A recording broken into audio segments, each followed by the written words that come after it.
हाणे खिताब लाइ गुज़ारिश तो कया सियासी समाजी अगवान मोहतरम कादिर बख्श कलमती साहब के त पाण अचन खिताब कर। सही मेहरबानी। ड्रामे गाने का पो तकरीर तक के कोन वणंदो आहे पर बहरहाल कुछ ॻाल्हाईंदासीं। स्टेज ते वेठल मुख़्तलिफ़ सियासी समाजी तंज़ीमनि जा अॻवाणो, पिंडाल में वेठल मुंहिंजा दोस्तों साथियों भाइरो, अस्सलाम वालेकुम।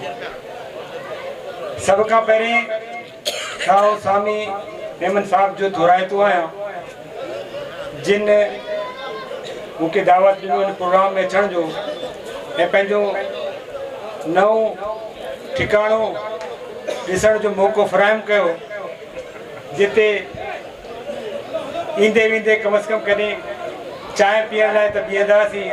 असांखे नओं चांहि पीअण जो ठिकाणो ॾिनई, उनजी वॾी महिरबानी आहे असांखे दावत कयईं इन प्रोग्राम में अचण जी। अॼु ही प्रोग्राम मलीर जे अज़ीम किरदार फैज़ मोहम्मद गबोल जी यादि में थिए पियो। असां सभु हिते गॾु थिया आहियूं। मुंहिंजी इहा ख़ुशनसीबी आहे त मुंहिंजो वास्तो फैज़ मोहम्मद गबोल सां 3 फेज़नि में रहियो आहे। फैज़ मोहम्मद गबोल के हुन वक़्त खां सुञाणंदो आहियां जॾहिं उनजी भर पासे वारे ॻोठ में उनजी कबीले जी जो जेको ॻोठ हो गबोलन जो, हुनमें स्कूल टीचर रहियो आहियां 1990 में। मुंहिंजो हुन दौर में भी हुन सां दुआ सलाम रहियो, शादी गमियुनि में जी ॻोठ में ईंदो वेंदो हुउसि। हुन खां पोइ 2008 में हुनजी ॻोठ जे साम्हूं मेन रोड ते मुंहिंजी ऑफिस हुई ऐं हुते भी पंहिंजो दुआ सलाम वास्तो रहियो। ऐं टियों फेज़ वरी बहरिया जे ख़िलाफ़ जेका असांजी जाकोड़ हुई, जंहिंमें आउं भी पंहिंजो किरदार कंहिं हद ताईं अदा कयोसि। असांजे जदोजहद जो तरीक़ेकार त मुख़्तलिफ़ हो, लेकिन असां जो मक़सदु हिकिड़ो ई हो त हुते जी माण्हुनि खे उन जाइज़ हक़ वठी ॾियारियूं। ऐं असां उन जदोजहद में भी कॾहिं कॾहिं प्रोग्रामनि में किथे न किथे असांजो मुलाक़ात थींदो हो। हू हिकिड़ो अज़ीम किरदार हो। हू कद जो नंढो हो लेकिन किरदार जो वॾो हो। हू हुनजो जेब ख़ाली हो, ग़रीब हो, लेकिन वो दिल जो वॾो अमीर हो। ऐं उन इहो साबित कयो त अमीरी ग़रीबी सां ताल्लुक़ न आहे, कद जी ऊचाई सां या घटिताई सां ताल्लुक़ न आहे, पर ताल्लुक़ इंसान जो किरदार आहे, उनजी हिम्मत आहे, उनजी जदोजहद आहे, उनजी कोशिश आहे। फैज़ मोहम्मद गबोल कराची में मीर चाकर नौतक कलमती जी हुन जदोजहद के दोबारा जिंदा कयो, जेको हुन फेब्रुवरी 1839 में जॾहिं तालपुर हुक्मराननि जी दौर में जॾहिं सिंध ते वालार थी, जॾहिं कराची ते वालार थी तालपुर हुक्मराननि जी दौर में, त मीर चाकर नौतक कलमती हिकिड़ो वॾो मज़ाहिमती किरदार हो। हुन हिते जॾहिं पंहिंजो कैप्टन हैंड्स अंग्रेज़नि जो हिकिड़ो हिते जो नुमाइंदो हुयो, हुनजो जॾहिं क़त्ल थियो त हुनजी इल्ज़ाम में मीर चाकर कलमती के गिरफ़्तार कयो वियो ऐं हुनखे फांसी जी सज़ा ॾिनी वई। ऐं मीर चाकर कलमती के फांसी जी टाइम ते जॾहिं पुछियो वियो त तव्हांजी आख़िरी ख़्वाहिश छा आहे, त मीर चाकर कलमती चयो त मूंखे हिकु अहिड़े ऊची जाइ ते फांसी ॾिनी वञे जितां पंहिंजी वतन के, पंहिंजी धरती के, पंहिंजी माण्हुनि के, पंहिंजी धरती जी ख़ुशबू के ॾिसी सघां। ऐं मूंखे अहिड़े जाइ खां फांसी ॾियो त पोइ उनखे डालमिया जो जेको पहाड़ी आहे उन पहाड़ी जी मथां उनखे फाही ॾिनी वई ऐं उनजी आख़िरी ख़्वाहिश जो एतिराम कयो वियो। ऐं मीर चाकर कलमती जी ही किरदार के दोबारा फैज़ मोहम्मद गबोल वरी जिंदा कयो ऐं चयाईं त ही धरती मुंहिंजो मां आहे, मूंखे इन धरती सां अक़ीदत आहे, इन धरती सां मोहब्बत आहे।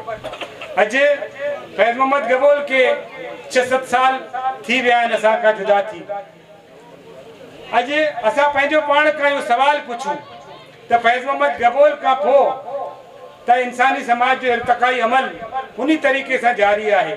बैरिया टाउन खां पोइ एक्सप्रेस वे ऐं अहिड़ी तरीक़े सां मलीर जी ज़मीननि ते कराची जी ज़मीननि ते वलार जारी आहे, वो ज़ुल्म जबर जो सिलसिलो जारी आहे। लेकिन असां उन जे मुक़ाबले में असां इन्हनि चीज़नि खे मुक़ाबिलो करण लाइ पाण खे कहिड़े हद ताईं तयारु कयो आहे। लेकिन अफ़सोस ॿिए पासे असीं ॾिसूं था त असांजी कंहिं क़िस्म जी तयारी कोन्हे। पर असां ॾींहों ॾींहुं पुठिते पिया वञूं, ॾींहों ॾींहुं असीं तबाही ॾे वञूं पिया। असां ॻाल्हियूं वॾियूं कंदा आहियूं, तकरीरूं वॾियूं कंदा आहियूं, लेकिन हक़ीक़त में असां बि सभु ऐं पाण खे बि मुजरिम सम्झां थो, आउं बि शामिल आहियां त हितां खां निकिरी असां तक़सीम दर तक़सीम जे अमल जा बाक़ाइदा पाण किरदार आहियूं। असीं पाण किरदार आहियूं।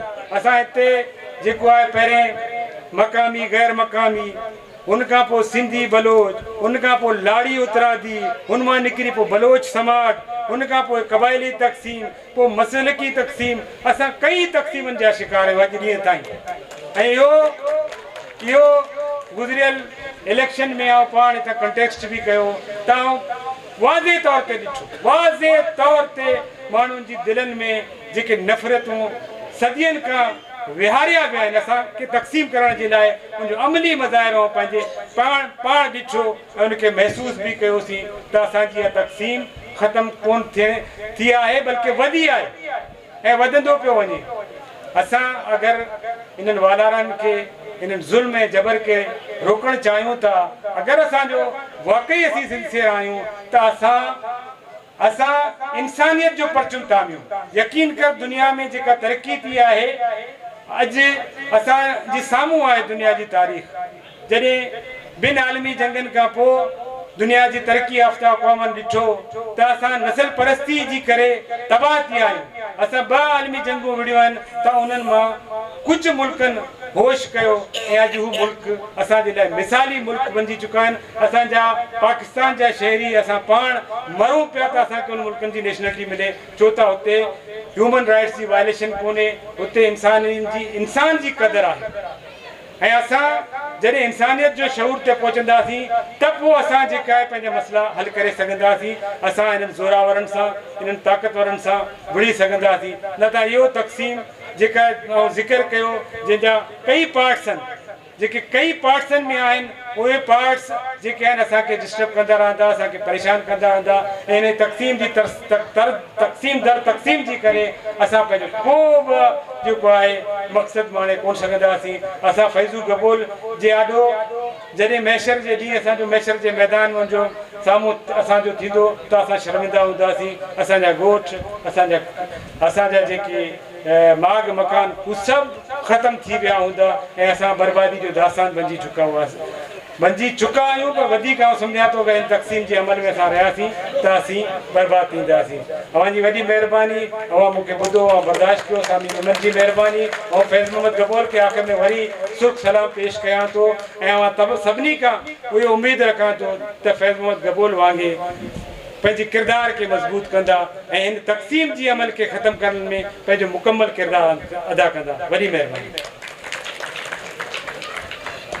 तमाम वॾी महिरबानी मोहतरम कादिर बख्श कलमती साहब। असां वटि कुझु महिमान हींअर पहुता आहिनि। सिंध यूनाइटेड पार्टी ज़िले ओभर जो सदर सत्तार डायरी, खां अलावा मोहम्मद नवाज़ गबोल ऐं एडवोकेट गुलहसन ऐं नज़ीर साईं, उन खे भली कार करियां थो। एडवोकेट गुलहसन ऐं नज़ीर साहब की गुज़ारिश आहे त मुराद गबोल वटि अची वेहनि अॻिते।